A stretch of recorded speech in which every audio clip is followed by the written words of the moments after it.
하나님 말씀 보겠습니다. 누가복음 15장 1절부터 10절까지.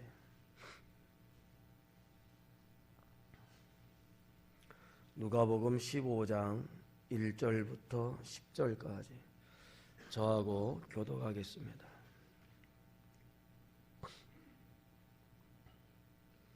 모든 세리와 죄인들이 말씀을 들으러 가까이 나아오니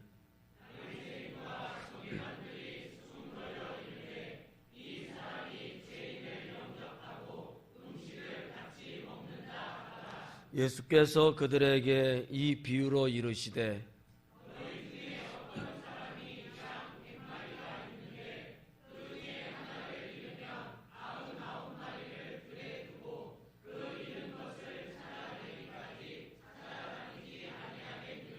또 찾아낸즉 즐거워 어깨에 메고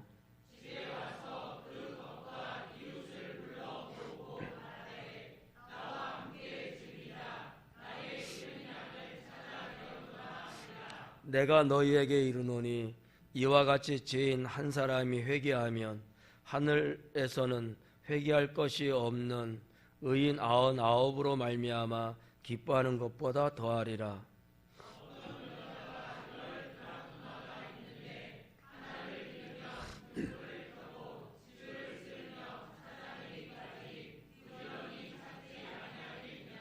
또 찾아낸즉 벗과 이웃을 불러 모으고 말하되 나와 함께 즐기자.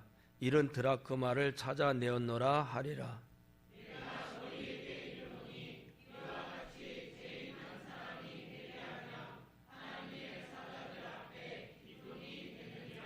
아멘. 오늘 말씀은 잃은 것을 찾는이라는 제목으로 강해를 하도록 하겠습니다. 15장 말씀은 마지막 32절까지 잃은 것을 찾는 것에 대한 비유의 말씀으로 구성이 되어 있습니다. 오늘은 그 세 가지 중에서 두 가지를 읽었고요. 나머지 한 가지는 11절부터 32절까지 이렇게 되어 있는데 다음 주는 22절을 봐야 되는 괜찮죠? 그 정도면 여러분이 너무나 잘 알고 있는 말씀들이기 때문에 뭐 큰 어려움은 없을 것 같고 가다가 힘들면 또 뭐 나눠서 가고 하면 되니까 오늘은 자 하여튼 세 가지 중에서 두 가지의 말씀이 해당되는 건데 하나는 잃어버린 양에 대한 거, 또 하나는 잃어버린 드라크마에 대한 거. 그러니까 예수님 말씀의 초점은 어디 있느냐 하면 잃어버린 것들인데 그걸 찾는다는 거예요. 그러니까 하나님의 그 마음, 하나님 마음은 잃어버린 내 백성을 찾겠다는 거거든요. 그게 누굴까? 바로 우리라는 거죠. 그래서 15장의 말씀은 14장 말씀의 내용을 이어서 연결된 말씀이라고 보시면 이제 되겠습니다. 제가 컨디션이 안 좋아갖고 좀 맹맹하고 아주 은혜가 안 돼요. 그래도 여러분이 은혜로 들으시면 좋겠습니다. 1절 말씀 보니까 모든 세리와 죄인들이 말씀을 들으러 가까이 나오니 그래요. 모든 세리와 죄인들이 말씀 들으러 가까이 왔다 그래요. 이제 여기서 이제 이 문장에서 좀 뭐 빠졌다고 표현해야 될까? 있어야 될 표현이 하나가 뭐냐 하면 그들이 계속해서 왔다는 내용이에요. 우리 성경에는 번역은 안 됐지만 원어적으로 볼 때 세리와 죄인들이 예수님 말씀 들으러 왔다 정도가 아니고 계속해서 끊이지 않고 왔다는 얘기예요. 이게 아무것도 아닌 것처럼 들릴지 모르지만 상당히 중요한 복음적 역사거든요. 그래서 여기 15장에서 세리와 죄인을 이제 언급하셨는데 14장 마지막 부분에서 한 내용을 조금 보고 넘어가는 것이 도움이 되지 않을까 이렇게 생각됩니다. 여기 보니까 35절에 들을 귀가 있는 자는 들을지어다 그래요. 들을 귀가 있는 자는 들을지어다. 지난주에 마무리하고 넘어온 거지만 15장의 도움을 얻기 위해서 들을 귀가 있는 자는 듣는다는 이것은 누구를 향해서 한 말일까라는 거죠. 예수님이 말씀을 다 하시고 들을 귀가 있는 자는 내가 하는 말을 들을 거다 이렇게 이제 하고 계시는데 이 대상자가 15장에 나오는 세리와 죄인이었다는 거죠. 근데 예수님 계신 그곳에는 그들만 있는 건 아니었잖아요. 바리새인과 서기관이 있었고요. 또 세리와 죄인도 있었고요. 나머지 부류의 한 유형은 일반 백성들이 있었어요. 크게는 둘로 볼 수 있는데 그걸 하나 또 쪼개서 보면 세 부류가 예수님 계신 곳에 있었다라고 보는 거죠. 지난주에 모여있는 무리들이 많다고 봤어요? 적다고 봤어요? 많다고 봤죠. 왜 많은 거죠? 일주일 지났으니까 또 모르죠.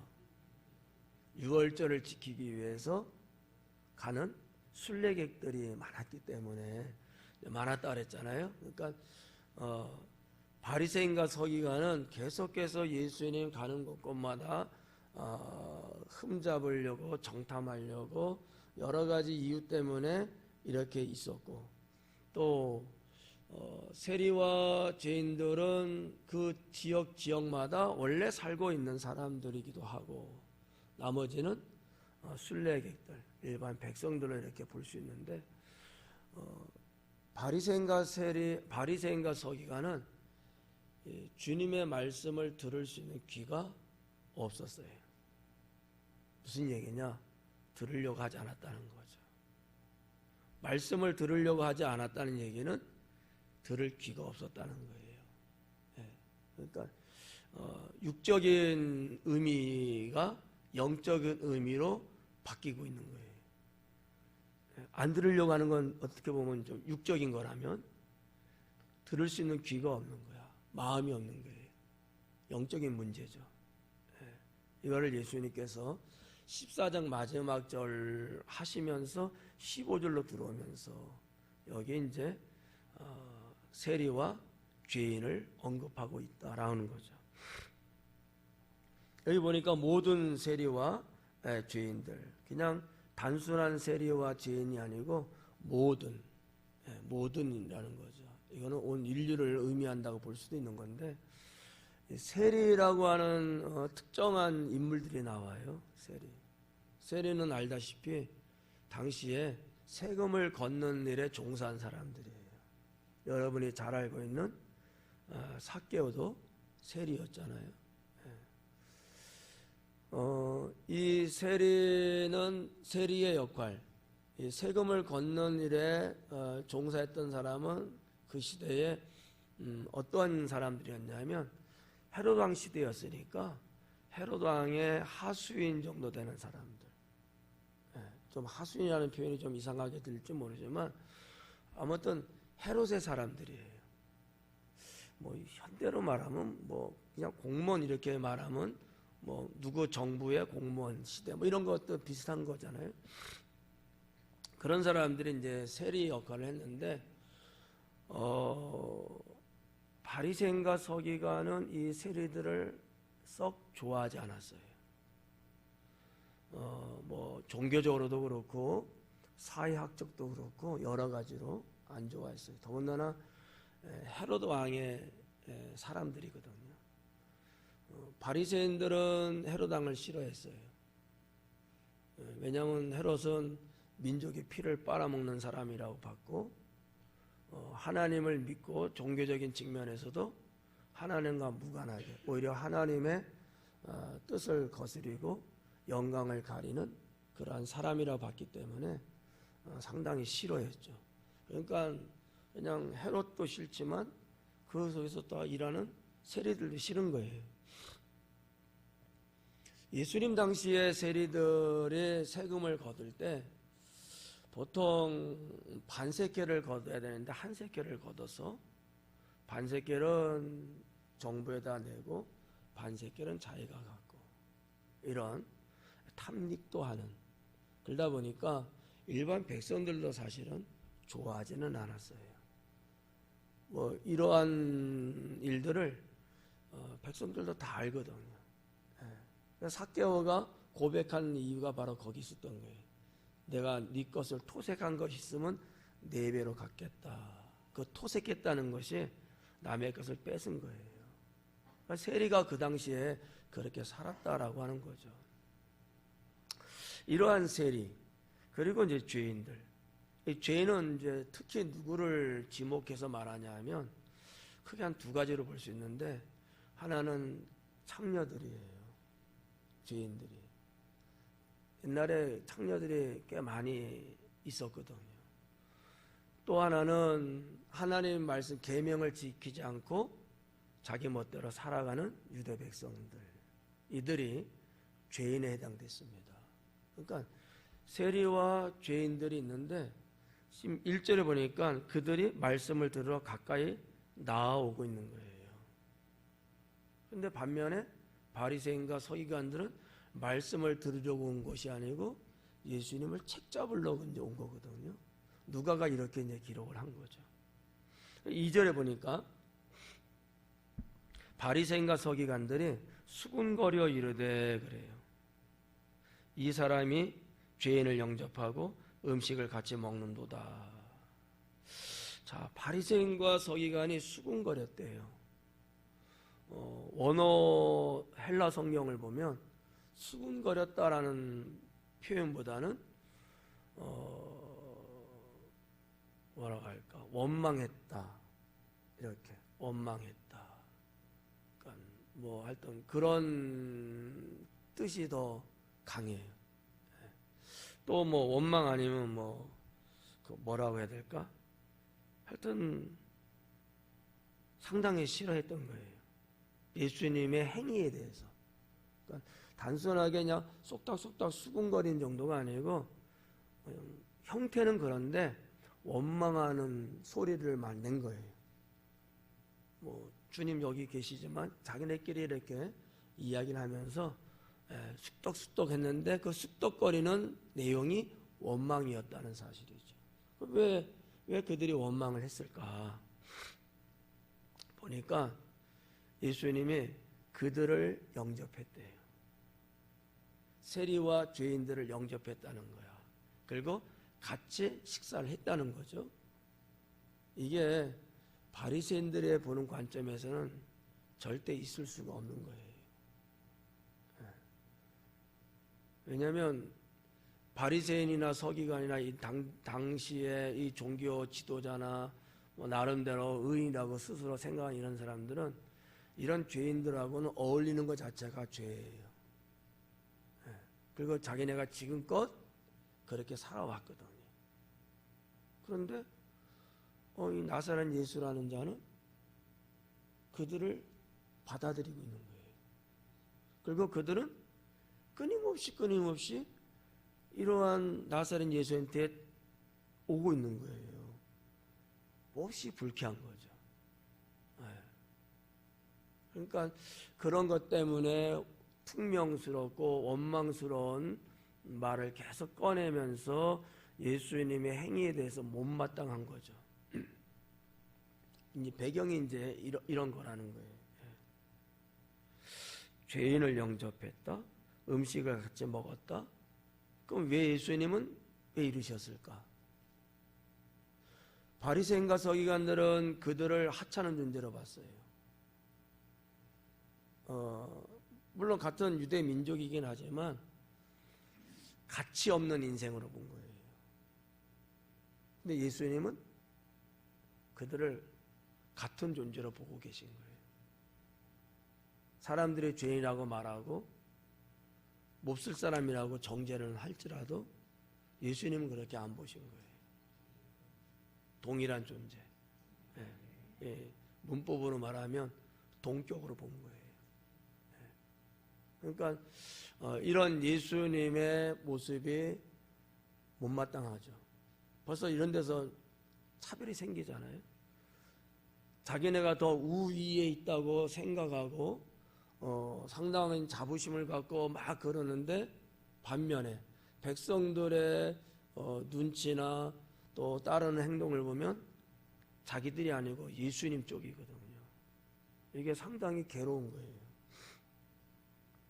명색이 자기들이 유대 사회의 지도자로 서 있고 또 유대 사회를 이끌어가는 그런 역할을 쭉 하고 있는데 어느 날 갑자기 나사렛 예수라는 자 나타나서 전혀 우리하고는 다른 백성들이 호감을 갖고 신뢰하고 따라갈 수 있을 정도의 이런 행동을 하니까 좋을 리가 하나도 없죠. 그거를 누가는 지금 기록하고 있는 겁니다. 3절 말씀에 보니까 예수님께서 그들에게 이 비유로 이르시되, 4절부터 이제 비유가 기록이 됐는데,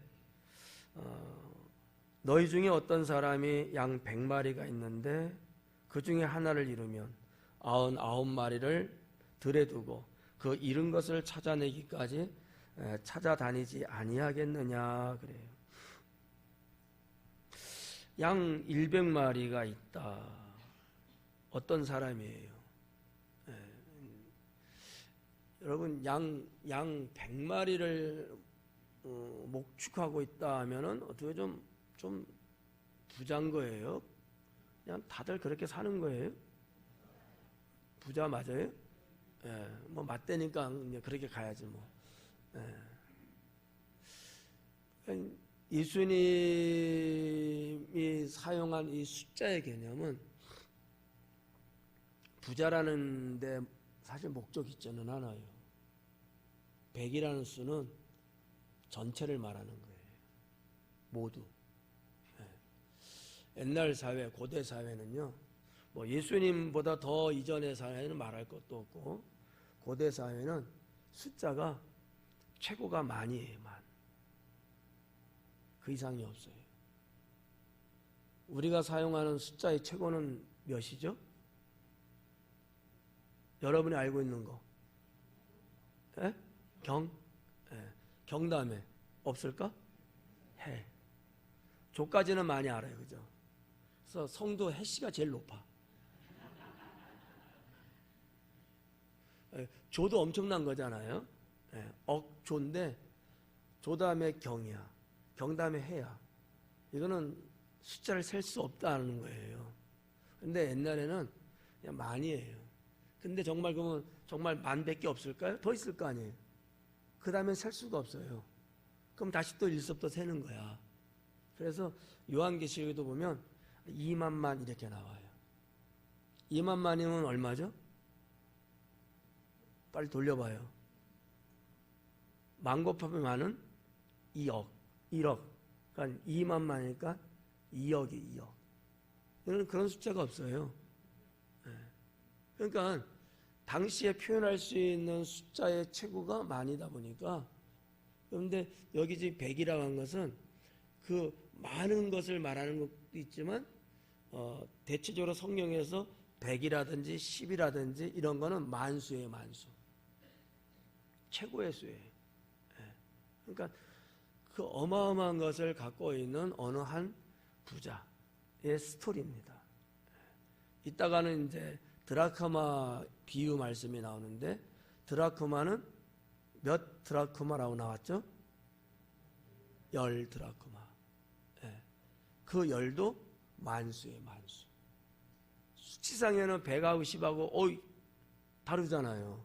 그런데 이 비유적으로 사용하고 때로는 문학적으로 사용할 때는 최고수 만을 말할 때 10이다, 100이다, 1000이다, 만이다 끊어서 이렇게 말하는 것이 그 시대였습니다. 자, 하여튼 여기에 지금 99마리를 들여다 두고 잃어버리는 한 마리의 사건이에요. 그렇게 부자고 뭐 99마리, 한 마리 어떤 게 더 귀할까? 99마리가 더 귀하지 않겠어요? 근데 어디다 놔둔 거예요? 들여다 놔두고. 그러면 그 중에서 또 한 마리 또 없을 수 있잖아. 이런 어떠한 위험성도 있지만 예수님은 그것을 말씀하려고 하는 것보다는 초점이 잃어버린 데 있었다는 거예요. 근데 이 잃은 양이라고 하는 이 잃은이라고 하는 이 단어, 헬라어가 갖고 있는 이 뜻은 뭐냐면 파괴되다라는 거죠. 파괴된 거예요. 멸망하다, 파괴되다, 죽었다 이런 거거든요. 제일 약하게 표현된 것이 잃었다라는 거예요. 이 단어가 갖고 있는 것이. 그럼 우리가 볼 때 잃어버린 양이에요. 근데 항상 이 양들, 염소들 주변에는 그 광야에 맹수들이 또 먹이를 찾아다녀요. 그래서 잃어버린 양은 죽은 거와 거의 다르지가 않아요. 그래서 이 잃었다는 단어를 이 파괴라는 단어로 사용한 거예요. 죽은 거예요. 찾아도 별 볼일 없고, 못 찾는 거 뭐 그럴 수 있는 거고. 그런데 예수님은 그 잃어버린 양 찾아도 살 수 없을 수 있고 시체를 찾을 수도 있는데도 불구하고 그걸 찾겠다는 거예요.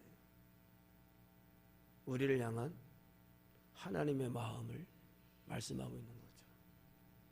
우리도 역시 잃어버린 양들이거든요. 여러분 아세살 양 이야기 아시죠? 속죄의 제물로 양 한 마리를 성 바깥으로 내보냅니다. 살까요, 죽을까요? 똑같은 개념이에요. 죽어요. 잃어버린 양은 죽는 거예요. 근데도 찾아 나서는 목자. 이런 목자가 진정한 목자죠. 나 또 그냥 어쩔 수 없어. 뭐 그건 죽은 거야. 손 떼. 이런 목자가 있고 아니야. 끝까지 찾아야지. 내 양인데. 이런 목자가 있는 거예요. 그러니까 예수님이 비유로 하신 말씀인데 우리 하나님은 그런 하나님이다. 포기하지 않고 끝까지 찾아 나서는 하나님이시다. 때로는 기다리시고 참아주시는 하나님이시다.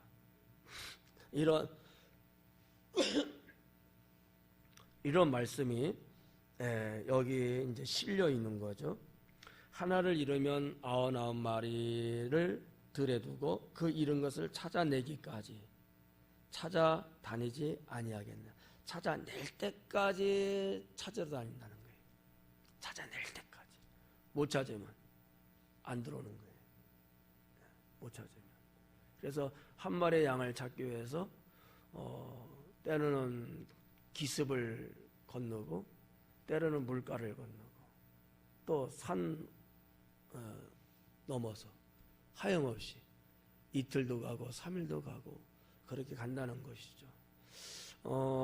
유대 중동 땅 팔레스타인의 지형적인 거, 또 지리적인 거, 또 그 광야의 상황적인 걸 보면 양 한 마리가 이렇게 떨어져 나가잖아요. 멀리서 잘 안 보여요. 그 색이 그 색이야. 잘 안 보이거든요. 그래서 찾기가 결코 쉽지는 않아요. 그렇지만 목자는 끝까지 찾는다. 내가 찾을 때까지 내가 헤매고 다닐 것이다. 여기 이제 찾을 때까지 찾겠다라는 단어로 번역은 됐습니다만 헤매겠다는 거예요. 이리저리 막 헤매고 그럴지라도 내가 찾겠다는 거예요. 이게 목자의 그 열이 이거를 표현하고 있습니다. 그 밑에 보면 5절에 또 찾아낸즉 즐거워 어깨에 메고 그래요. 아, 찾았대요. 그러면 옛날 같으면 박수 막 쳤어. 네. 그렇게 안간힘을 해서 막 찾고 이리저리 방황하면서 그냥 막 그러면 어떤 근데 찾았네요. 찾으니까 이 목자가 뭐예요? 즐거워 어깨에 맸다 그래요. 왜 찾았는데 목자가 양을 자기 어깨에 맸을까? 왜 예수님은 이렇게 표현하셨을까? 이게 상당히 심오한 거거든요. 누가는 이런 거를 상당히 좀 문자적으로 말하면 좀 목가적인 표현을 좀 했어요. 목가적이라는 얘기는 전에도 한번 말씀드렸는데 우리나라로 보면 전원적인 정서가 이렇게 보여지는 거 이런 게 이제 목가적이라 그래요. 그냥 뭐 시골틱한 거죠. 전원생활 같이 이렇게 그냥 우리가 차 타고 이렇게 하면은 아침역에 하면은 굴뚝에서 연기 탁 나오고 엄마가 이렇게 아침밥을 지으면서 불 때워서 상당히 보기 좋잖아요. 그래서 좋다 그러잖아. 그러니까 그 시골 분들이 와서 살아봐, 와서 살아봐, 좋은가? 보기에는 이제 좋은 거야. 어쨌든 이렇게 참 넉넉하고 고즈넉한 전원의 모습을 말할 때 목가적이다 이렇게 이제 말하거든요. 문학적인 얘기예요.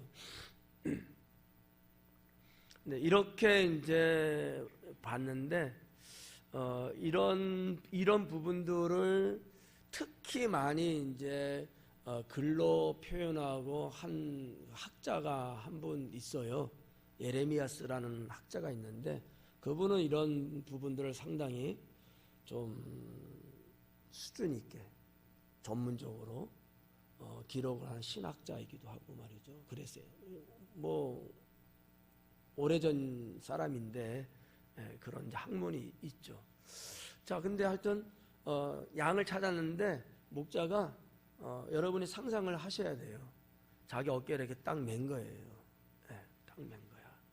그러면 양의 네 다리라고 해야 되겠지? 두 다리 두 손이 아니지? 네 다리가 있잖아요. 그러면 딱 목에 딱 걸치는 거예요. 그러면 이 목에 양의 배가 이렇게 올 거야 아마. 그리고 양쪽 손으로 두 다리를 딱 잡는 거예요. 여성분들이 목도리 이렇게 딱 하듯이 예쁘게. 아무도 안 했네. 딱 요런 거거든요. 그래갖고 양의 다리를 딱 잡아서 자기 품에 딱 이렇게 해요. 실제적인 거예요. 목자들이 이렇게 하면 양이 안정을 딱 찾아요. 안정을. 자, 근데 다 좋은데 왜 예수님은 이렇게 표현을 했을까라는 거예요. 이 잃어버린 양은 상처를 입고 힘을 다 잃었고, 목자로부터 떨어져 나가서 홀로 있으면서 놔두면 죽을 수밖에 없을 정도로 양은 그만큼 상처가 있는 기력이 다 떨어진 이런 상태야. 야 임마 너 어디 갔었어? 얼마나 찾은 줄 알아? 따라와! 하고 목자가 가고 양이 절절절절 따라가고 그 모습이 아니라는 거예요. 이해가요? 99마리의 양들은 목자와 같이 있으면서 계속 먹을 거 먹고 마실 거 마시고 보호받으면서 가니까 자기 네 다리로 가. 근데 잃어버린 한 마리는 그게 안 돼요. 우리들이 그렇다는 거예요. 주님을 잃어버린 우리들은 이 세상에서 죄악과 사탄의 권능에 의해서 힘에 의해서 상처받고 병든 자들이거든요. 놔두면 죽어요. 그러니까 목자 되신 예수님께서 우리 한 사람 한 사람 품에 안으시는 거죠. 이것을 주님이 지금 비유로 말씀하고 있는 거예요.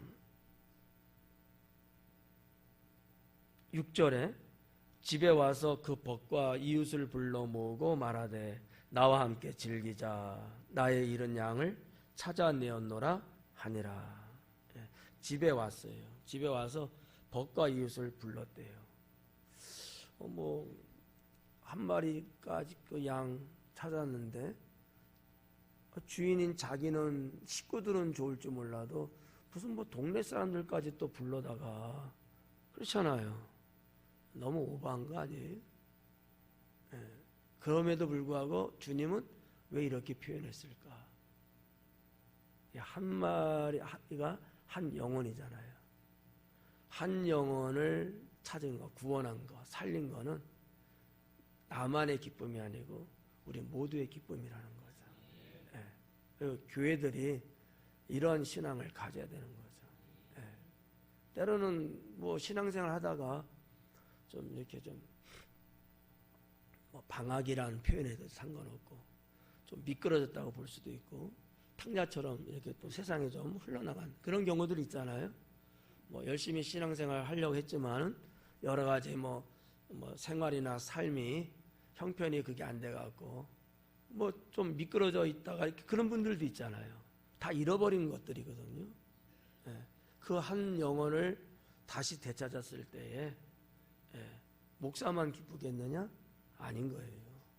모든 성도들도 다 함께 기쁜 거죠. 여기서 우리가 뭐를 하나 캐치해야 되냐면 영적 공동체라는 거죠.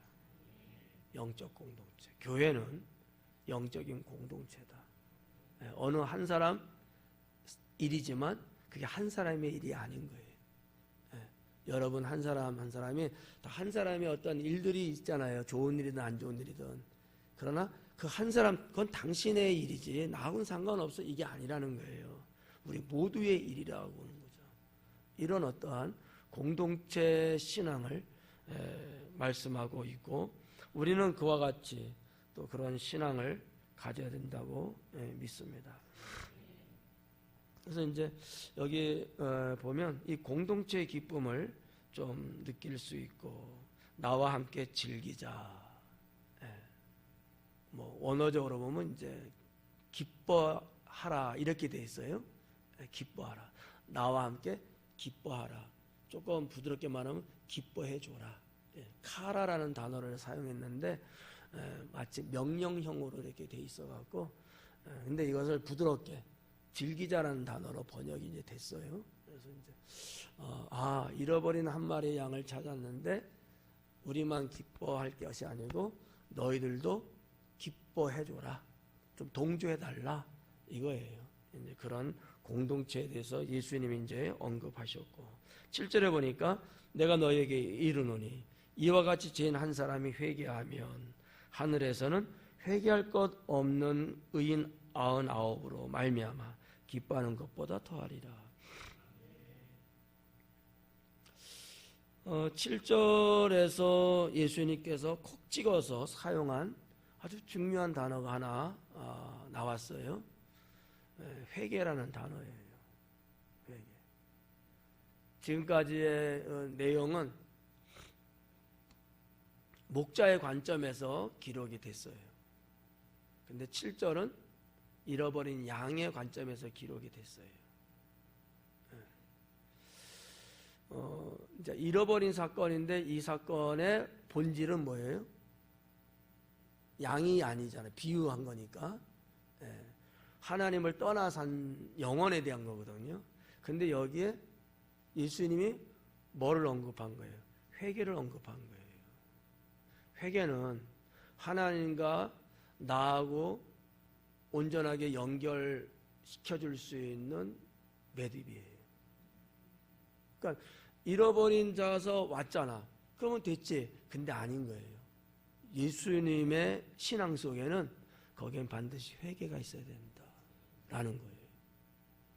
다음 주에도 이제 보겠습니다만 탕자에도 보면 아들이 떠나갔다가 오잖아요. 그냥 왔을까요? 회개했을까요? 그거예요. 예수님의 초점은 거기에 있어요.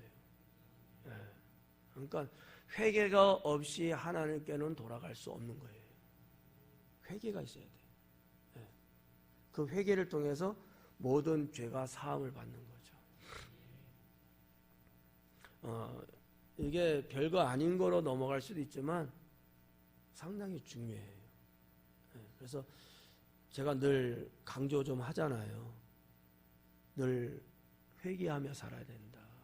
그래야 우리 영혼이 정결해지게 되고 주님과의 끊어진 매듭이 다시 연결되게 되고 하나님과의 관계가 회복되는 거거든요.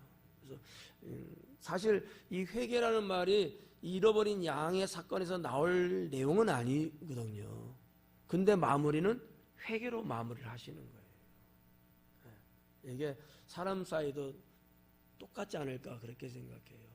아이 뭐 내 마음 아니까 이러면 안 되고 제가 잘못했습니다. 이렇게 마무리를 져야 돼. 뭐든지. 아이 우리 목사님, 우리 엄마는 뭐 그냥 내 마음 알고 그냥 이렇게 뚱치면 안 돼요. 잘못된 것에 대해서는 분명하게 내가 잘못했습니다 하고 가야지 온전히 매듭이 딱 결성이 돼요. 안 되면 보기에만 같이 있는 것 같지 끊어져 있어요. 특히 영적인 부분은. 그래서 우리가 뭐 죄 짓지 않고 살아야 되지만 그건 안 되고 죄진 것을 깨달았을 때는 바로 회개하고 적어도 해가 지기 전에는 한 번은 회개하고 그래서 늘 주님과의 관계가 지속될 수 있는 그러한 신앙이 필요하죠. 여기 이제 그 7절에 회개하면 하늘에서는 회개할 것 없는 의인 99으로 말미암아 기뻐하는 것보다 더하다. 의인 99명이에요. 그들 때문에 기뻐하는 것보다 잃은 한 영혼을 찾는 것에 대한 기쁨이 더 크다는 얘기거든요. 여기서 의인 99은 누구를 말하는 걸까? 바리새인과 서기관을 말하고 있어요. 바리새인과 서기관들은 스스로 자기들은 의롭다고를 이야기해요. 예수님이 의도적으로 콕 찔른 것 같아요. 자기들은 늘 의롭다 그래요. 우리는 의롭다. 우리는 의롭기 때문에 지난 시간에도 말씀 의롭기 때문에 우리는 당연히 하나님 나라 우리는 간다. 너희는 못 가. 우리는 당연히 가. 이게 그들의 의의 사상이거든. 근데 그거는 교만이죠. 잘못하고 죄졌음에도 불구하고 자기들은 회개 안 해요. 그리고 늘 의롭다 그래요. 예수님이 보는 관점에서는 이건 틀린 거예요. 그래서 예수님이 의도적으로 이런 한 영혼을 찾은 것과 의롭다고 스스로 말하는 자들하고 대조해서 이런 한 영혼을 찾은 것을 더 크게 최상급으로 보신 거예요. 이해가요? 네. 그러니까 우리가 살면서도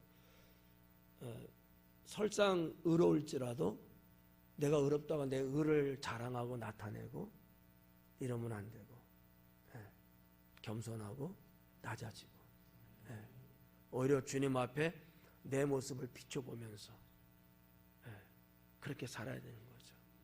왜냐하면 우리가 이 땅에서 나를 보는 시각이나 평가보다 하나님 나라에서 하나님이 보시는 시각과 평가가 더 정밀하고 더 분명하거든요.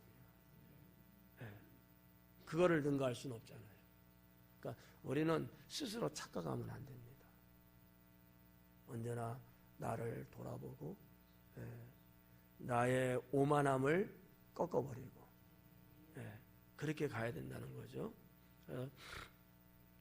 예수님 말씀에 빼놓을 수 없는 그 영적인 의미가 하나 있는데 그게 뭐냐면 정죄하지 말라는 거거든요. 정죄하지 마라. 이게 이거하고 연결되어 있는 거예요. 본인이 의롭다고 생각하는 사람들이 정죄를 해요. 근데 내가 죄인이라고 생각하는 사람은 누구를 정죄하지 않거든요. 그러니까 은연중에라도 내가 누구를 자꾸 정죄하는 이런 나쁜 습관이 있을 수 있어요. 이 사람은 교만한 사람이에요. 자기 자신의 죄인인 것을 못 깨닫고 있는 사람이에요. 만약에 깨닫는데도 그렇게 말한다? 그건 거짓이에요. 내가 죄인인데, 죄인인 내가 누구를 죄 있다고 말할 수 있냐고요. 이 사건이 가늠하다 현장에서 잡힌 여인의 사건에서 예수님이 하신 말씀이잖아요. 너희 중에 누구든지 죄 없는 자는 돌을 들어서 저 여인을 쳐라. 아무도 칠 수가 없었어요. 자기들이 죄인인 것을 알고 있는 거야. 그러니까 내가 누군가를 이러쿵저러쿵 뭐 지적질하고 죄인 취급하고 막 하대하고 업신여기고 이렇게 하는 행위는 오만한 거고요, 교만한 거고요. 정죄하지 말라는 게 바로 그런 거거든요. 우리도 하나님 앞에서는 다 죄인이죠. 믿음으로 의롭다함을 받은 것 뿐이지 행위로는 죄인이란 말이에요. 그래서 나 자신이 회개하고 나와 비슷한 내 형제자매들의 모습을 내가 용서하고 덮어주고 이렇게 가야 되는 거예요. 그렇게 믿으시죠? 예. 이 이른 양에 대한 말씀은 7절에서 이제 이렇게 마무리되고요. 8절에는 이제 드라크마에 대한 이야기인데, 어떤 여자가 10 드라크마가 있는데 하나를 잃으면 등불을 켜고 집을 쓸며 찾아내기까지 부지런히 찾지 아니하겠느냐 그래요. 이 드라크마의 비유가 잃어버린 양의 비유하고 그 찾아 나서는 예수님의 그 마음과 행위하고는 똑같아요.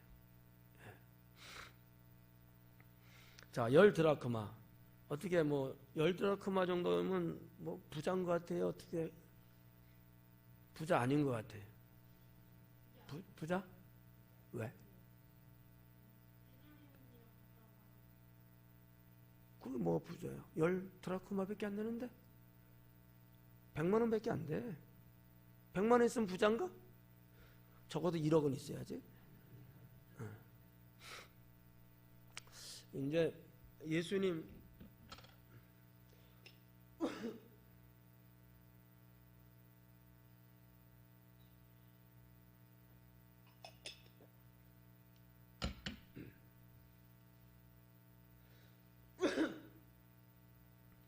예수님 당시에 유대 사회에 통용됐던 화폐들이 있어요. 3가지 정도 되거든요.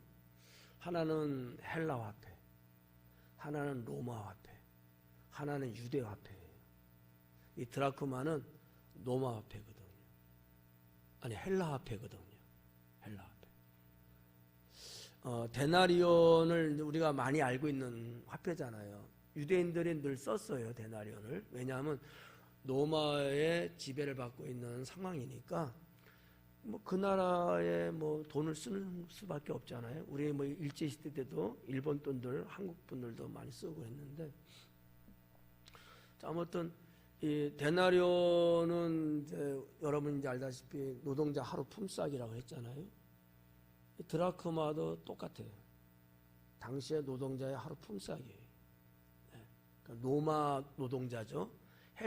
헬라는 로마 시대보다도 앞선 바로 그 앞전의 시대니까 헬라, 로마 이렇게 내려왔으니까 자, 2개는 같아요. 하나는 이제 유대인의 화폐가 있는데 그거는 이제 세켈이라고 말해요. 근데 이 세켈은 지금도 써요. 근데 화폐 가치는 달라요.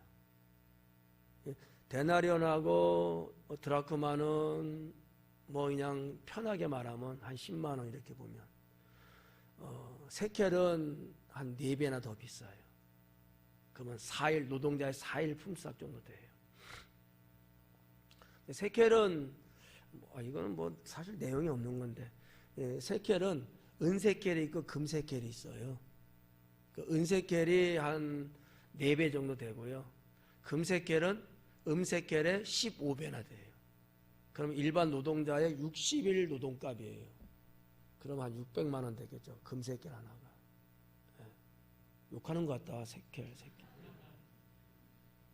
하여튼 있는데 예수님은 지금 이 드라크마라는 그 단어를 이제 사용을 하신 거죠.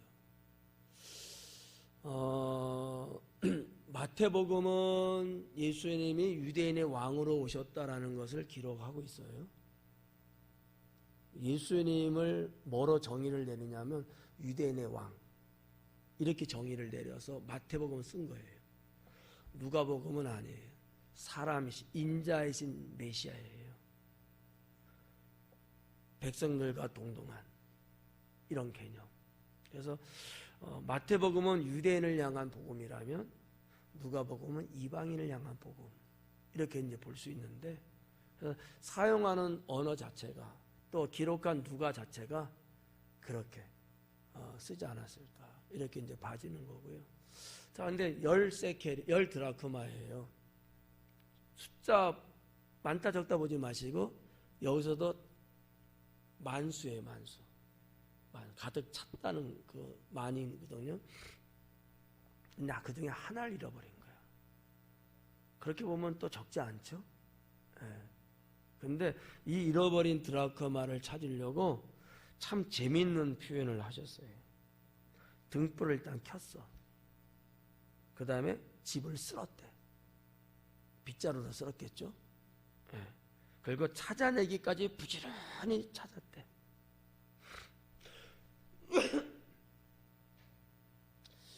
유대인의 집 방 한 칸이 크기가 얼마나 될까? 한 200평 될까? 한 30평은 될까? 대략 얼마만큼 성지순례 가신 분들 그 가버나움 베드로 장모님 집 그렇게 갔을 때 좀 터 보지 않았어요? 집터? 기억 안 나요? 한 번 더 가요 그러면. 네. 조금이에요. 뭐 정확하게 제가 뭐라고 말할 수 없잖아요. 제가 그냥 이렇게 그 옛날 집터 이렇게 보면 한 3m 사방 3m 정도? 크지 않아요. 네. 쿰란에 가서도 여러분 보셨죠? 쿰란에서 공동체 생활하는 그 집터 보셨잖아요. 그것도 생각 안 나요? 한 번 더 가. 네. 크지 않아. 한 사방 3m, 4m 정도? 4m도 안 될 거야 아마. 3m. 우리 요 교회 기둥에서 기둥이 4.2m거든요. 네. 이 폭도 안 나와요. 조금해요. 그런데 등불을 켰대. 켜는 것까지는 좋아. 어두우니까 켰겠지. 근데 빗자를 갖고 쓸었대. 그래 찾을 때가 찾았대. 요 좁은 공간에서 드라크마 동전이 제 손가락 2개 합쳐서 한 마디 정도 아마 될 거예요. 우리나라 그 100원째 동전 그 정도 내지는 조금 더 클 수 있어요. 옛날 그 50판 그 동전 기억나요? 모르시나? 50판 5원인데 옛날 전이라는 단위가 있었고 환이 있었고 원이 있거든요. 근데 하얀색인데 50판이야. 그건 5원이야 5원. 그런 게 있었어. 1960년대까지 있었어 그게. 그게 좀 커요. 하여튼 고만해요.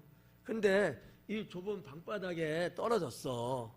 누가 일부러 숨기지 않는 이상 그게 눈에 이렇게 확 안 띄었을까? 어때요? 그냥 눈에 확 띄지 않아요? 네. 무슨 풀 속에 있는 떨어진 것도 아닐 거고. 근데 예수님이 표현한 것 봐봐요. 등불을 켜고 막 무슨 방비 같은 거로 막 쓸어서 어딨나 찾아냈다는 거 아니에요. 찾을 때까지 찾았대요. 나 같으면 한눈에 딱 찾았을 거야. 여러분 같으면 안 그래요? 한눈에 딱 보이잖아요. 좁쌀만한 것도 아니고. 그럼 왜 예수님이 이렇게 말씀하셨을까라는 거지. 말 같지도 않는 건데. 한 영혼을 찾는 거를 그렇게 열의를 다해서 찾는다는 거예요. 그러니까 절대적으로 난 찾는다는 거야. 놓치지 않고 찾겠다는 거예요. 한 영혼에 대한 사랑, 한 영혼의 구원이 우리 하나님께는 얼마나 값진 것인가라는 것을 여실히 보여주고 있는 표현이 아니겠는가, 이렇게 보는 거죠. 그래서 여기 8절에 보면 등불을 켜고 집을 쓸며 찾아내기까지, 여기 찾아내기까지라는 것이 헬라어로 보니까 문법에 현재 능동태로 되어 있더라고. 그러면 잃어버렸어. 언제 찾아요? 바로 잃어버리는 순간 바로 지금 찾는 거야. 근데 누가 찾아요? 내가 찾는 거야. 능동태니까. 내가 스스로 찾는 거야. 알아서 찾는 거야. 누가 막 찾아봐. 나 시장 갔다 올 테니까 그때까지 찾아요. 라고 누가 말을 했어. 그런 게 아닌 거야. 잃어버린 것이 확인되는 순간 바로 찾아 나섰다는 얘기죠. 하나님이 우리를 찾으면 그렇다는 거예요. 망설이고 지연하고 두고 보자 한번 어떻게 하나 그러는 하나님이 아니라는 거지. 그러니까 이런 걸 보면 우리는 하나님께 영원히 잃어버릴 수가 있을까요? 잃어버려지지가 않지. 주님은 결국 찾아내시는 분이거든. 그렇잖아요. 성경에 보면 요나가 나오지 않습니까? 자, 요나가 어디까지 들어갔어요? 네? 그 전에 배 밑창에 숨었잖아요. 찾아내요, 안 찾아내요? 찾아내요. 그러다가 큰 물고기 뱃속 들어갔어요. 그건 찾을 수가 없어. 찾으려면 나도 들어가야 돼. 근데 하나님은 거기서 찾아내. 그러니까 하나님을 떠나서 하나님의 눈길을 피할 수가 없어. 불꽃 같은 눈동자로 언제나 찾으시는 주님이셔요. 그렇다면 우리가 그 하나님과 연결이 되어 있고 항상 하나님과 관계가 언제나 회복되어 있다면 내가 어디를 가든 주님은 나를 찾으시는 분이죠. 나를 잃어버리지 않는 분이라는 거죠. 우리는 잃어버릴지라도 주님은 나를 잃어버리지 않는다는 거지. 이 말씀의 연장선상에 있는 것이 탕자의 비유입니다. 탕자는 아버지를 잃어버리고 떠나요. 그런 자식을 부모는 잃어버리지 않으려고 기다리셔요. 그렇잖아요. 우리나라 옛날에도 그 자녀들 중에 그 집 나가는 자식들 있잖아. 가출. 이유가 어떻든 간에 뭐 기분이 나빴는지 아니면 놀러 가려고 그랬는지 아니면 아버지 주머니에서 돈 훔쳐갖고 그랬는지 여기 그런 사람 없나? 아까 또 집을 뛰쳐나가는 경우 있잖아요. 그러면 부모님은 늘 그게 마음에 걸린 거지. 자식이 나갔는데. 다 큰 애가 나간 것도 아니고 뭐 그 한때 나이일 거 아니에요. 청소년 시절 이 충동이 있는 그럴 때 보통 나가니까. 그러면 이 자식이 좀 밥은 제대로 먹는지 이슬은 안 맞을런지 이게 늘 노심초사한 거야, 부모님은. 그래가지고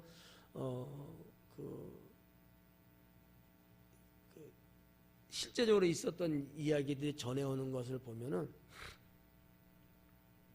아버지들은 좀 강직하잖아. 엄마들은 여리시고 품으시잖아요.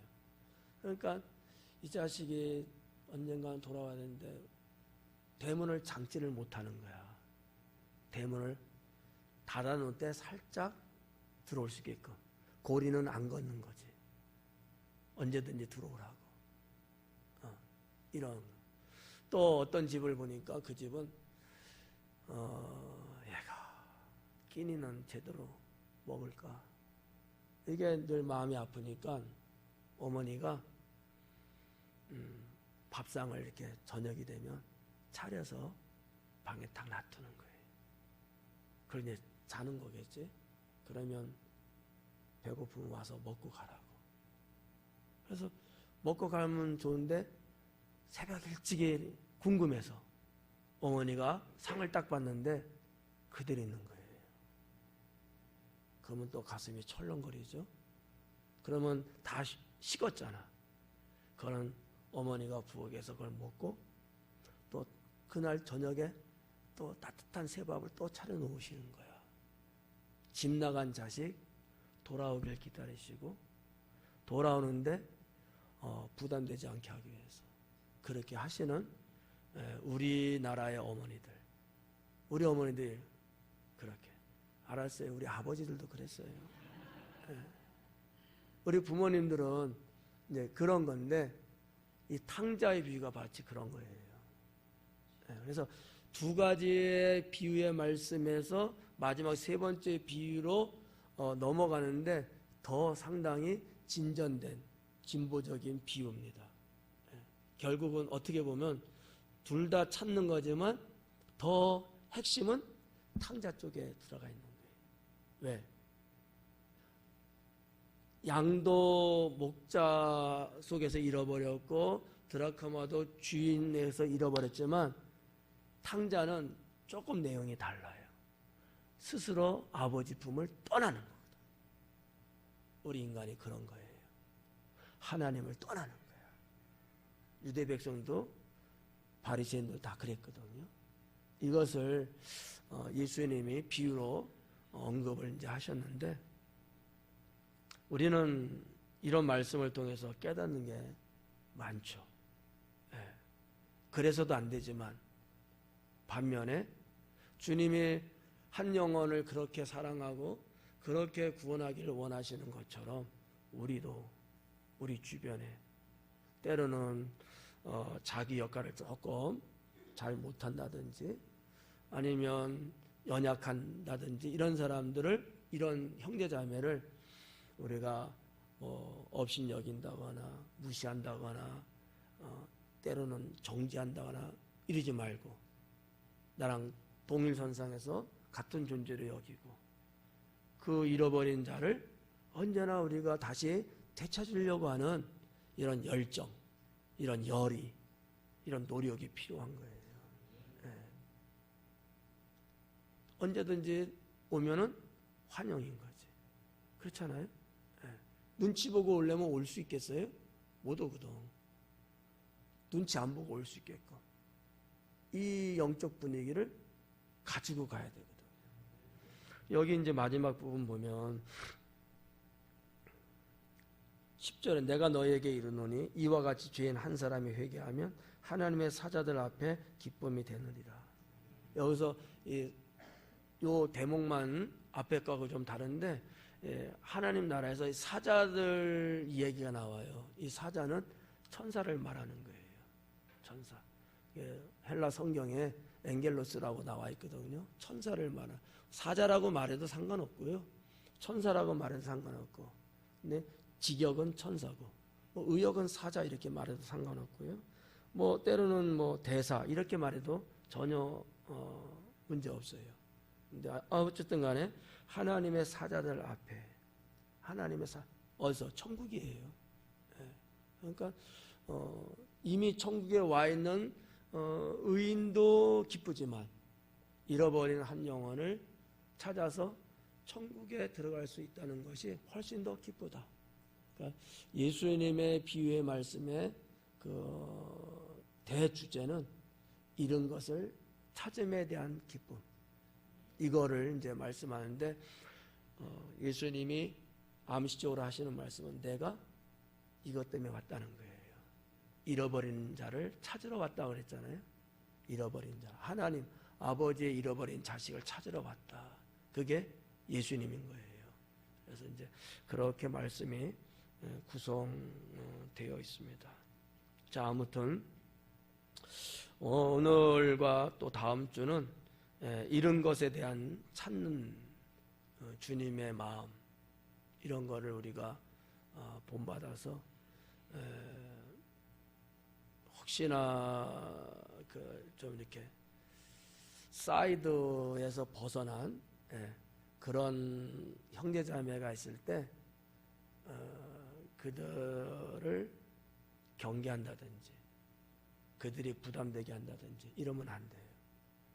그들이 언제나 다시 주님 품으로 올 수 있게끔 그 역할을 우리가 잘해야 된다라는 거죠. 기도하겠습니다.